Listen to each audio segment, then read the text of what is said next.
Alpas Pinas volunteer din. I am representing si Gail Certeza. Siya yung lead convener of Alpas Pinas. She has a message for all of you this morning. I'll just read it. Maraming salamat po for joining us today. We are very appreciative of your time and presence. Marami tayong pag-uusapan ngayong umaga, some epic updates on nuclear energy that our speakers will talk about. Congressman Marco Wangco, he is your esteemed congressman. Pero alam ba ninyo that he is one of the top nuclear energy advocates in the world? Si Dr. Caloy Arcilla, Director of the Philippine Nuclear Research Institute and one of our country's leading geologists. We are very lucky na makakasama natin sila today. Si Mayor Noel Tunson, si Vice Mayor Melchora Arenas Llanesa, and Councilor Georgie Aquino, and esteemed officials of Labrador. Thank you for having us. The story of Labrador is unique in the nuclear world. A town who decided to have nuclear energy because it wants a bright future for its people. All of that po are going to be discussed today.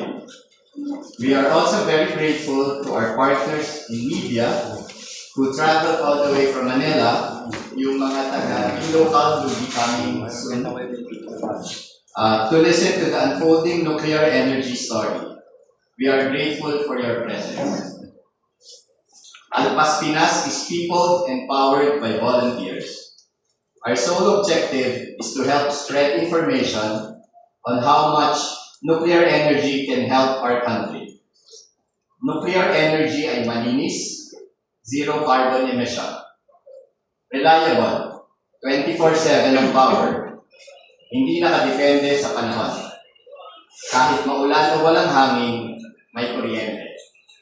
At ang pinakamahalaga sa lahat, kaya-kaya ng nuclear pababain ang presyo ng ating kuryente. Today's event is Stand Up for Nuclear 2025. Around the world, lahat ng mga nuclear energy volunteers create events sa mga park, train stations, in front of government offices para makipag-usap sa mga tao tungkol sa mga benepisyo ng nuklear. Dito po sa Pilipinas, this is our 7th Stand Up for Nuclear. And for me, this 2025 is a very unique stand-up because Labrador is a unique story. Around the world, there are 440 nuclear reactors in 31 countries. Hindi po tayo kasama doon, pero meron tayong nuclear power plant na hindi inaandar. In 5 years' time, mas dadami pa. There are 70 nuclear reactors under construction and 110 being planned. Di pa rin tayo kasama doon. Yung mga kapitbahay natin, Bangladesh, malapit ng buksan ng kanilang nuclear power plant. Vietnam plans nuclear generation by 2030, Malaysia by 2031, and Singapore by 2050. Napag-iwanan na po tayo noong 70s. Dapat kasabay natin ang Japan. Naiwanan din tayo noong 80s. Dapat kasabay natin ang South Korea. Dapat ngayong 2025, di na tayo naiwanan ng ating mga kapitbahay. Kaya napaka-importante ng Labrador.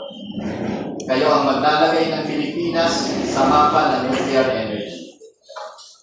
That is why we decided to hold our annual Stand Up for Nuclear event here in Labrador. Because we wanted to inform you that you are not alone in wanting nuclear. That many societies and people who have taken